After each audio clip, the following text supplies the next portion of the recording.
बिस्मिल्लाहिर्रहमानिर्रहीम। अस्सलाम वालेकुम स्टूडेंट, उम्मीद है आप सब खैरियत से होंगे। और स्टूडेंट आपसे उम्मीद है कि चैप्टर नंबर 9 जो हमने शुरू किया है, इसकी जितने भी वीडियोस आई हैं आपने उसको देखा होगा, समझा होगा, अंडरस्टैंड किया होगा। और बार बार जब वीडियो देखेंगे तो आपको इंशाल्लाह वो टॉपिक आसानी से समझ में आ जाएगा। चैप्टर नंबर 9 है और इस चैप्टर का सबसे इम्पोर्टेंट टॉपिक मेरी नज़र में है वो हमारे पास है लेटेंट हीट ऑफ फ्यूजन। ये हमारे पास है लेटेंट हीट ऑफ फ्यूजन। अब इसके अंदर हमने टू वर्ड्स उसकी मीनिंग को देखना है ना। फर्स्ट हमारे पास है लेटेंट, इसकी मीनिंग को देखना है, और सेकंड हमारे पास है फ्यूजन, इसकी मीनिंग को देखना है। स्टूडेंट जो वर्ड लेटेंट है इसकी मीनिंग क्या होती है? हिडन, जिसको हम क्या कह सकते हैं उर्दू में छुपी हुई, जो शो ऑफ ना हो सके, जिसको जज ना कर सके ना, तो वो हो गया हमारे पास latent.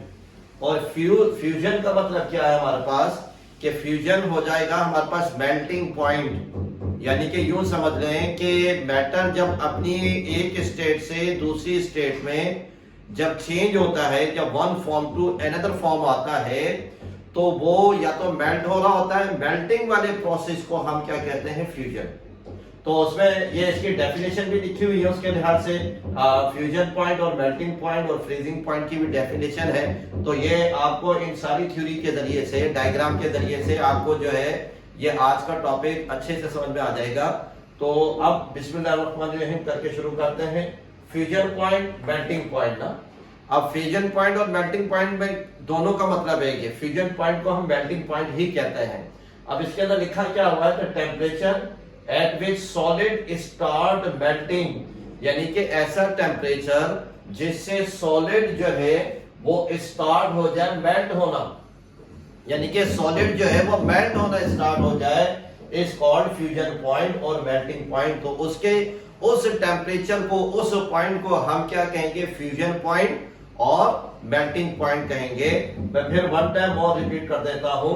The temperature at which solid start melting, देखिए सॉलिड जिस टेम्परेचर पर मेल्ट हो रहा है, अपनी स्टेट को चेंज कर रहा है, वो सेकंड स्टेट में आ रहा है, जिस टेम्परेचर पर आएगा, जिस पॉइंट पर आएगा, उसको हम क्या कहेंगे? फ्यूजन पॉइंट और मेल्टिंग पॉइंट। तो ये तो था हमारे फ्यूजन पॉइंट और मेल्टिंग पॉइंट के लिहाज से एक्सप्लेनेशन। अब स्टूडेंट हमारे पास आ जाती है फ्रीजिंग पॉइंट।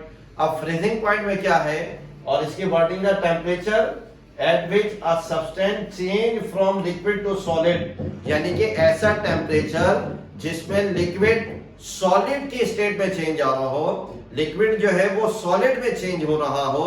तो जिस टेम्परेचर पर वो चेंज होगा, लिक्विड सॉलिड में जिस टेम्परेचर पर चेंज होगा, उसको हम क्या कहेंगे? फ्रीजिंग पॉइंट कहेंगे। State is called freezing point.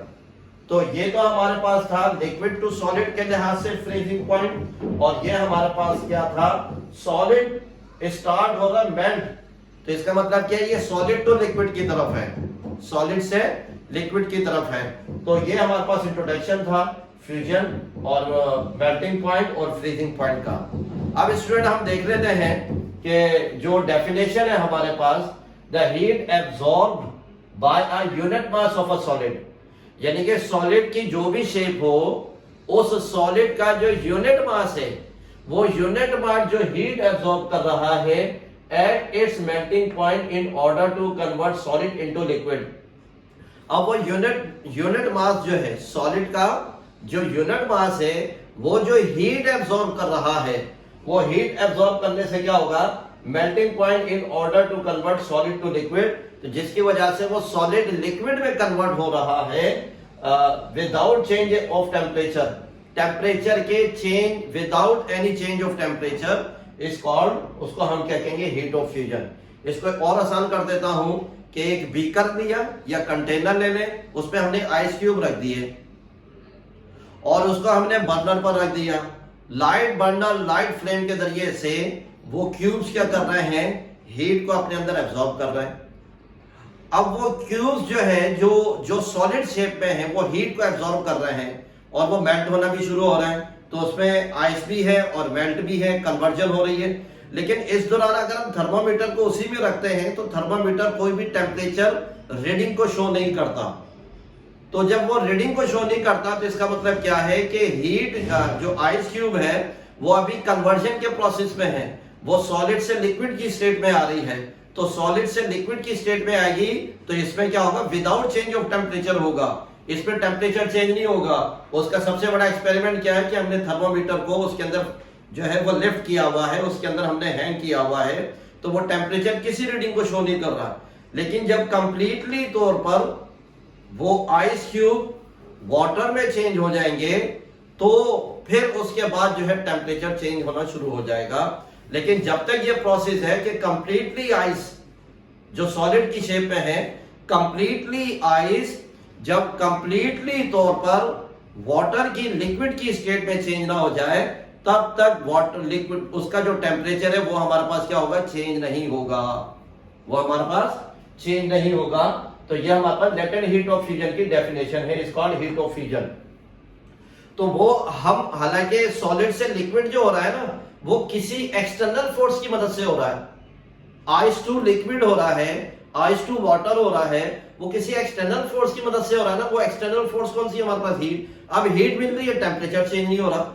अब टेम्परेचर चेंज नहीं हो रहा, वो हिडन टेम्परेचर है, उसको हम क्या कहेंगे, हीट ऑफ फ्यूजन कहेंगे। ये हीट ऑफ फ्यूजन का प्रोसेस है हमारे पास। अब हमारे पास है लेटेंट हीट ऑफ वेपराइजेशन।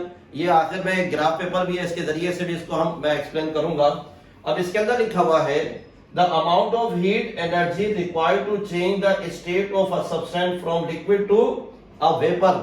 अब ये कह रहा है कोई सब्सटेंस जिसको हम हीट दे रहे हैं और वो हीट को मुसलसल जो है वो क्या कर रहा है, एब्सॉर्ब कर रहा है।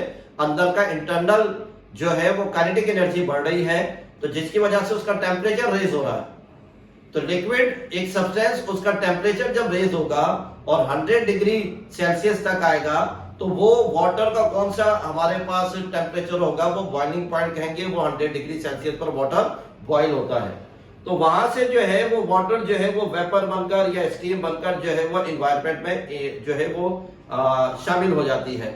तो अब इधर हमारे पास क्या है कि जो बॉइलिंग पॉइंट है, वेपर का कोई अपना जो टेम्परेचर नहीं है, लेकिन हमें यह पता है कि वाटर इस टेम्परेचर पर बॉइल होता है। तो जिस टेम्परेचर पर वाटर बॉइल होता है, वहां पर आकर वाटर जो है वो स्टीम में कन्वर्ट हो जाता है। तो ये भी without any change of temperature है। हमें बॉइलिंग पॉइंट तो पता है, लेकिन स्टीम जो है वो कन्वर्जन हो रही है, उसका पॉइंट नहीं है, क्योंकि वो हिडन टेम्परेचर है। अब इसका जो हमारे पास है ये ग्राफ, इसके जरिए से भी समझ लें स्टूडेंट। ये हमारे पास जो है ये टाइम के लिहाज से रीडिंग शो की हुई है, ये वाली, और ये जो है ये टेम्परेचर के लिहाज से जो है वो रीडिंग को शो ऑफ किया गया है। अब इसको किस तरीके से है, ये हमारे पास ओरिजिन है ना, एक्स एक्सिस और वाई एक्सिस, यहां से प्लॉट करना शुरू किया, ड्रॉ करना, तो ये इसका ओरिजिन आ गया। अब हमारे पास क्या है, -30 डिग्री सेल्सियस, -2 और फिर 0 डिग्री सेल्सियस। अब ये जो है, ये जो लाइन ड्रॉ की है मैंने, कहां तक की है, 0 डिग्री सेल्सियस तक। अब ये 0 डिग्री सेल्सियस तक ये सारी जो है हमारे पास क्या है, आइस। तो आइस का जो टेम्परेचर है -30 पर भी ये आइस रहेगी, -20 पर भी आइस रहेगी, 0 डिग्री सेल्सियस पर भी ये आइस रहेगी। तो अब ये 0 डिग्री एक ऐसा टेम्परेचर है कि जिसके ऊपर आइस मेल्ट भी होती है लिक्विड के अंदर, और 0 डिग्री सेल्सियस एक ऐसा टेम्परेचर है कि आइस जो है वो फ्रीज भी होती है। तो 0 डिग्री सेल्सियस ये दोनों तरफ वर्क कर रहा होता है। 0 से ये आइस जो है लिक्विड में चेंज होती है, और 0 से जब डाउनवर्ड आते हैं, माइनस में आते हैं, या 0 से ही ये जो है वो फ्रीज होना शुरू हो जाती है। तो विदाउट चेंज ऑफ टेम्परेचर वो हमारे पास कौन सा, 0 डिग्री सेल्सियस। फिर इसके बाद जब आइस का टेम्परेचर 0 डिग्री सेल्सियस होगा और ये हमारे पास कंटिन्यूअसली वो कन्वर्ट हो रही है किसके अंदर, वाटर एंड आइस, ये मिक्स हो रहा है, क्योंकि आइस जब हीट को मुसलसल एब्जॉर्ब कर रही है तो वो आइस मेल्ट होगी, और फिर उसके अंदर आइस और वाटर का मिक्सचर बन जाएगा, और इस दौरान टेम्परेचर नहीं बढ़ेगा, टेम्परेचर सेम रहेगा जब तक ये मिक्सिंग होगी। और जब प्योरली वाटर की फॉर्म में आएगी तो फिर क्या होगा, फिर टेम्परेचर रेज होता चला जाएगा, और वाटर का टेम्परेचर फिर कहां तक आएगा, 100 तक आएगा। और जब वाटर का टेम्परेचर 100 डिग्री सेल्सियस तक आएगा स्टूडेंट, तो फिर क्या होगा, वो वाटर जो होगा वो क्या होगा, बॉइल्स होना शुरू होगा। और जब वाटर बॉइल्स होना शुरू होगा तो फिर जो है इस हिडन टेम्परेचर के अंदर एक और इफेक्ट आएगा, और वो किस चीज का आएगा हमारे पास, वो स्टीम का इफेक्ट आएगा, वाटर एंड स्टीम। तो 100 डिग्री सेल्सियस पर जो इफेक्ट आएगा स्टूडेंट, वो किस चीज का आएगा कि वाटर बॉयल होगा, और बॉयल होने से क्या आ जाएगा हमारे पास, स्टीम आ जाएगी। तो ये हमारे पास क्या था, latent heat of fusion. Latent की मीनिंग भी मैंने आपको बताई है कि लेटेंट मीन क्या है, और फ्यूजन की मीनिंग भी मैंने आपको बताई है।